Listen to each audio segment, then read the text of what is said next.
Hello there, you amazing people. Welcome to the video. And in this video, I want to talk about acid and depersonalization derealization.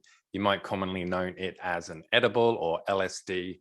Does acid actually give you DPDR? And if it does, what are some of the things that you can do about it? It is possible to experience DPDR because of acid after you've had it, but it might not necessarily be because of the reasons that you think. So let's get into what is going on here and give you some sort of facts about acid in general.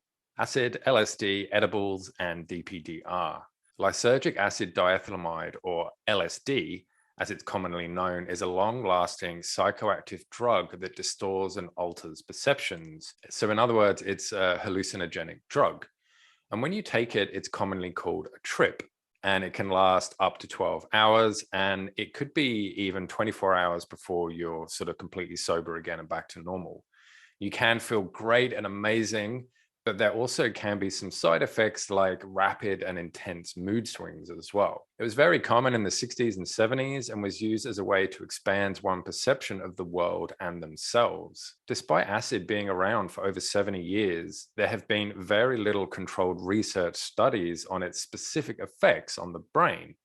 The vast majority of effects are actually positive, such as increased empathy, closeness with others, and increased interconnectivity in brain networks. Most of the time, people actually have a really good time when they're on acid. But equally, you can also potentially have a bad trip. And this is what might be contributing to what gave you the DPDR in the first place. The altered perceptions and sensations while on a trip can make you experience terrifying thoughts, fear of losing sanity or fear of losing control, fear of death, feelings of despair, and a lot of other sort of really deep fear-induced things. One of the things that happens with your perception as well is that time can really be distorted. So 1 hour can actually feel like 6 hours. So if you're having all these terrifying thoughts and thinking all these really weird things you've never thought before, then obviously that is going to create a lot of fear in you, particularly when it feels like it's just going on and on and on and on and will never end. But the good news is there's no evidence to show a link between LSD and mental health problems such as anxiety and depression.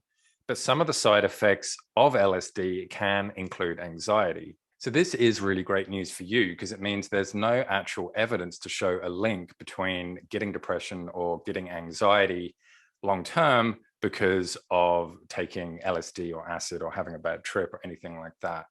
But as you know, depersonalization or derealization is caused by anxious thinking and anxious thoughts and all your anxious behaviors and stuff like that. So naturally, if you're having a bad trip and all your perceptions are just all out of whack, then of course it can completely freak you out. It can make you feel like you're under utter attack. This is essentially where the DPDR comes in. So it's not necessarily the drug itself, but it's more about what you said about yourself, what you thought while you were on it, some of the perhaps existential questions that you had. This is the thing which is potentially causing it. It's not actually the drug itself. So as an example, you can take acid and be completely fine. Maybe you took a different type of drug like MDMA or speed or something like that, and that would have triggered similar sort of freakouts and things like that, not because you're hallucinating and you're having all these existential thoughts, but maybe it just brings up something which has been there a little while, or maybe it made you question something which you've never questioned before.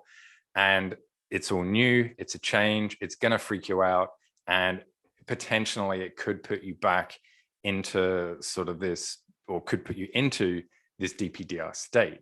So that leads to the question of, well, what do you do about it now? And the path to recovery is the same, whether you've just had anxiety for ages and it brought it on that way, whether you had a bad trip or did acid and it brought it on that way. Maybe you've just been under so much stress for so long that you've just sort of mentally collapsed and, you know, sort of had a little bit of a mini breakdown or whatever. The way that you can get out of this is the same as before. And that way is to, number one, the best way is to talk to somebody about it, whether it's a psychologist, a therapist, a counselor, or me. I do coaching to help people through it. It's all about realizing what you're thinking, why you're thinking it, what you're doing, and why are you doing it. And with that awareness comes the ability to be able to change. Now, obviously, there are some things that you can do by yourself as well. If you don't want to have a therapist, or for whatever the reason you can't see one, then you can do the things like practicing breathing techniques, meditation, stuff like that. That really does help. You can also do grounding as well, where you just bring yourself back to the present moment, whether you want to like perhaps hold a bit of ice or just feel the wind on your face and really describe it in detail in your mind, or whatever it is. Exercise really helps as well. Even if you don't have DPDR, exercise is really good for your mental health. It just makes you feel good just for no reason at all, just by doing it. And also consider looking at your diet. What are you eating? Are you literally just sitting around all day eating junk food, watching daytime TV? If you are, then perhaps it's time to consider changing that, because that's not really a good state to be in to allow you to recover. And look, I know that it might be really bad for you right now. Maybe you're in the thick of it and the symptoms are really overwhelming, but it doesn't mean that it's going to take some monumental thing to be able to recover, or it's going to take you 10 years to be able to do it. Like how I mentioned about exercise, meditation, and grounding, and checking out your thoughts and getting awareness and all that type of stuff. These are all lots and lots of little things. And once you start to do all these little things, they all start to add up to eventually bring you out of it. Soon, they'll bring you to a point where you can see light at the end of the tunnel. You can see a bit of improvement. And then you can actually say to yourself, awesome, great, I'm on the right track. Let's just keep doing what I'm doing. And eventually you practice it more, you get better at it more, it becomes more natural, you just start to do it naturally. You don't have to think of it as techniques or anything like that anymore. And before you know it, you're just back to your old self. My friends, if you want to talk a little bit more with me about how I can help you overcome your DPDR, then please get in touch either via Facebook or Instagram.